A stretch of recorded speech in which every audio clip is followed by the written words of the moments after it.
If you're gay and you live in the United Kingdom, you don't need to worry about being oppressed because the National Union of Students has made a statement saying that gay men cannot experience homophobia.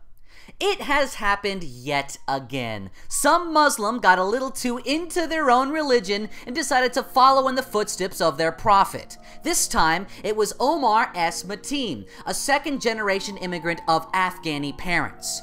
According to his father, this shooting had very little to do with the religion that they shared, but I find this incredibly suspect considering the numbering of interesting political views Omar's father has. According to CBC News, Omar's father runs a TV show popular with Afghan people living in Europe and the United States, where he expresses a number of strong political views, including support for the Afghan Taliban. This is the same Afghan Taliban that recently stoned a young woman for the crime of adultery.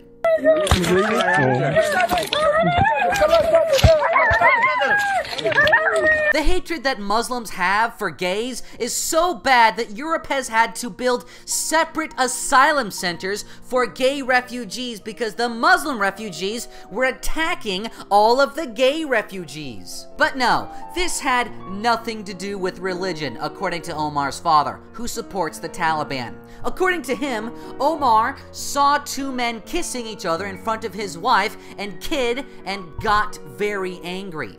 Well, that's really funny, because along with the long-held Islamic tradition of killing gay people, Omar also followed in the footsteps of Muhammad by beating his ex-wife. Oh, but that has nothing to do with Islam either, despite the fact that a number of Muslim religious talk show hosts have come out with rules for beating your wife. What if a husband rapes his wife? Is that domestic abuse? Should the man be punished or should the woman be punished for that, in your opinion? If he forces sex upon his wife. I think we both know what rape is. Do you think that women should be allowed...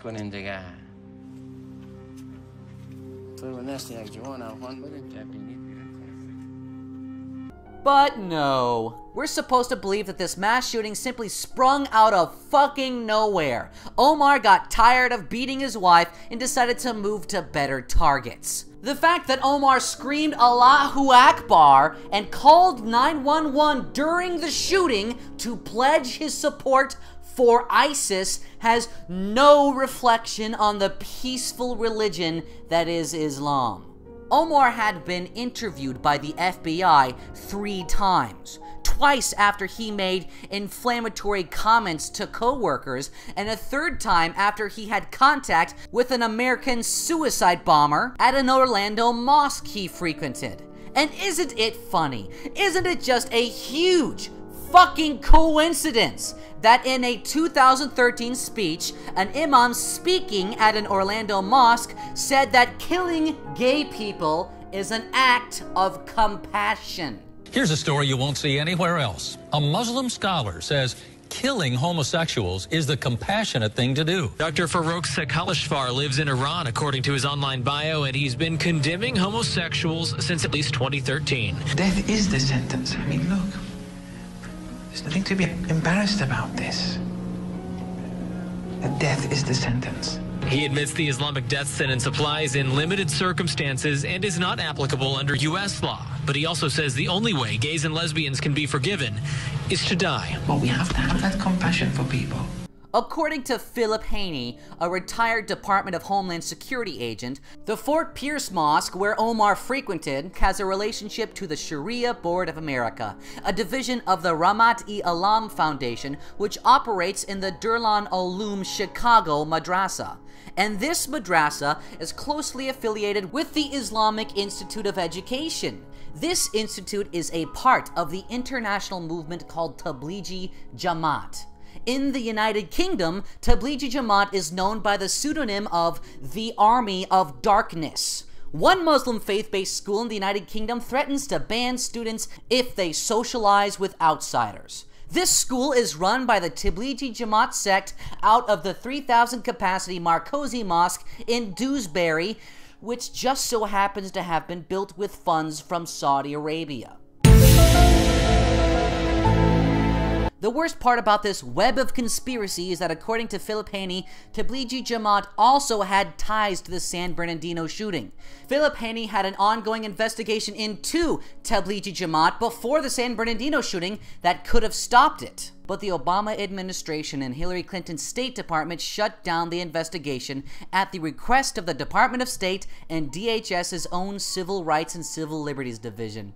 The Obama administration is more concerned with the rights of non-citizens and known Islamist groups than with the safety and security of the American people. Let me make a final point.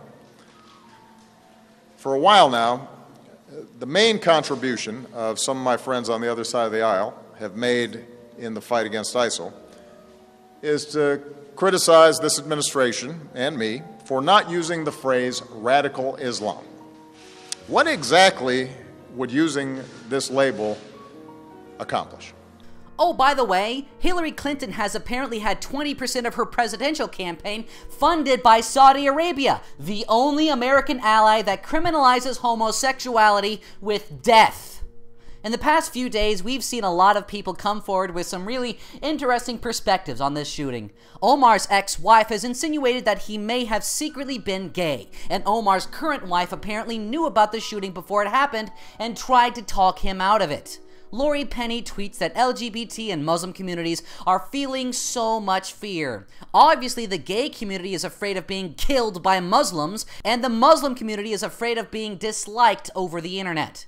Anything to make Muslims somehow the victim. Chase Staringo, a staff attorney at the ACLU, has tweeted that the Christian right is to blame for the killing because it introduced 200 anti-LGBT bills.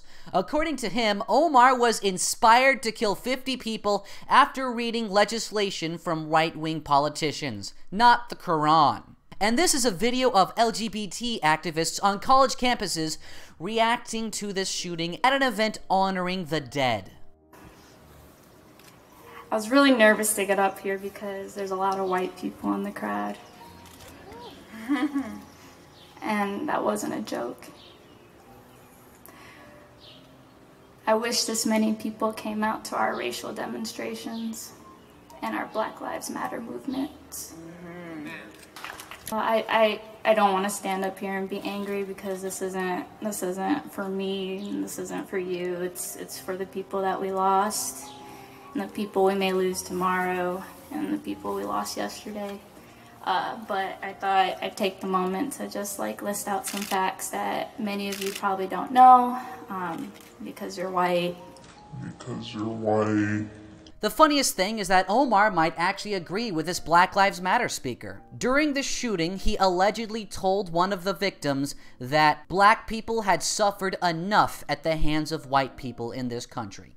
Because Muslims can never be the perpetrators and white people can never be the victims. According to LGBT activists, if you are a white gay man, you are not oppressed enough.